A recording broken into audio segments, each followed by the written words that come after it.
De quand date le terme de fausse information? Le terme de fausse information a été créé par la loi du 22 décembre 2018 relative à la lutte contre la manipulation de l'information.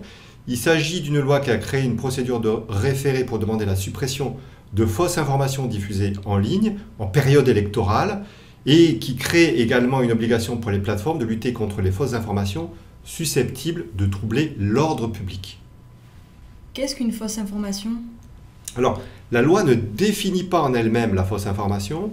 Il faut qu'on se reporte aux interprétations du Conseil constitutionnel et du juge pour comprendre qu'est-ce que constitue une fausse information. Et d'après ces juridictions, une fausse information, c'est une information qui est objectivement fausse, dénuée de tout lien avec la réalité. C'est une information, en plus, qui doit être diffusée de manière artificielle ou automatisée, de manière massive et délibérée.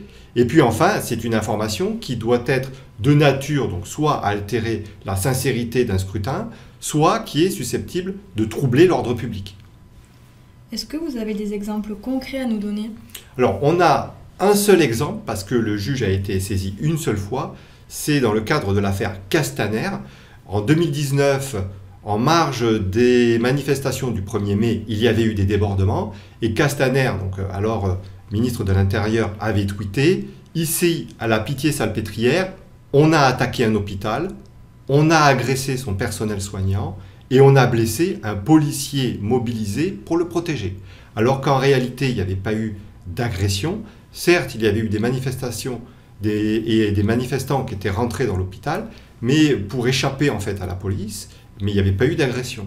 Et donc, il y avait eu 2 députés qui avaient saisi le juge des référés pour demander au juge la suppression de ce tweet en disant « on est à la veille des élections européennes, et donc il s'agit de fausses informations, et donc on vous demande d'ordonner leur suppression ».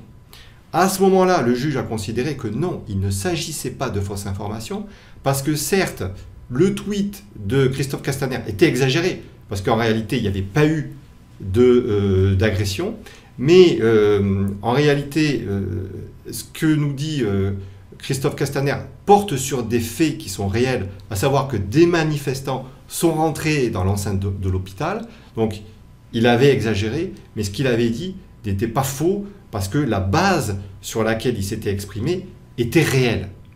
Ensuite, le juge nous dit qu'il ne s'agit pas de fausses informations parce qu'elle n'a pas été diffusée de manière massive, artificielle ou automatisée et délibérée. Il s'agit de la seconde condition. Et troisièmement, le juge nous dit qu'il n'y avait pas de risque manifeste d'altération de la sincérité du scrutin parce que cette information avait tout de suite été contestée. Voilà. Donc on voit bien que pour qu'il y ait une fausse information, il faut 3 conditions.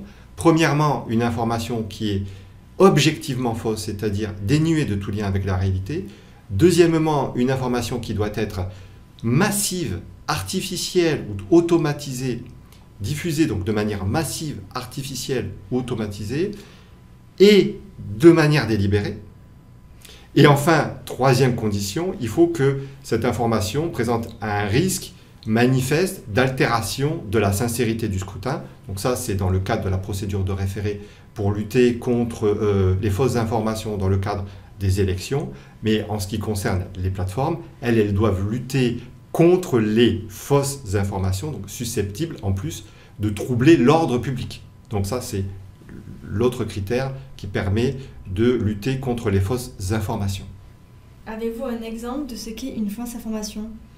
Alors là, on a vu qu'est-ce qui n'était pas une fausse information, mais dans la jurisprudence, on n'a pas d'exemple de qu'est-ce qui est une fausse information.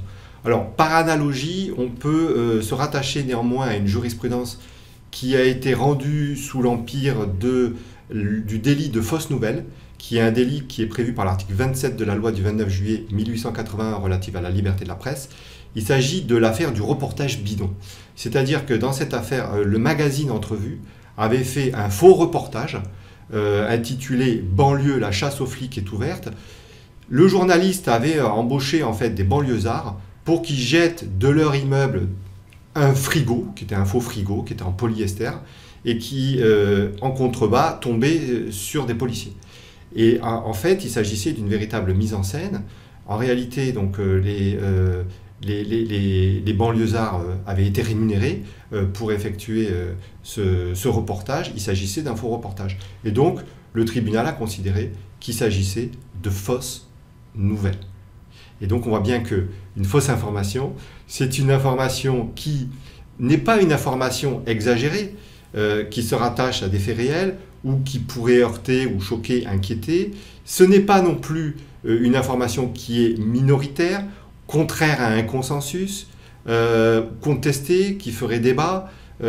C'est une information qui est vraiment complètement déconnectée de la réalité et qui est artificielle et qui, en plus, susceptible d'altérer soit le scrutin, soit de troubler l'ordre public. Donc on voit bien qu'il y a de très nombreuses conditions pour qu'une fausse information soit constituée d'un point de vue juridique. Et dans le langage courant, on utilise le terme de fausse information de manière galvaudée en réalité. On utilise le mot de fausse information à tort et à travers, et en réalité on se rend compte qu'on est très loin de la définition juridique de la fausse information. Merci beaucoup pour votre écoute et à bientôt pour de nouvelles vidéos.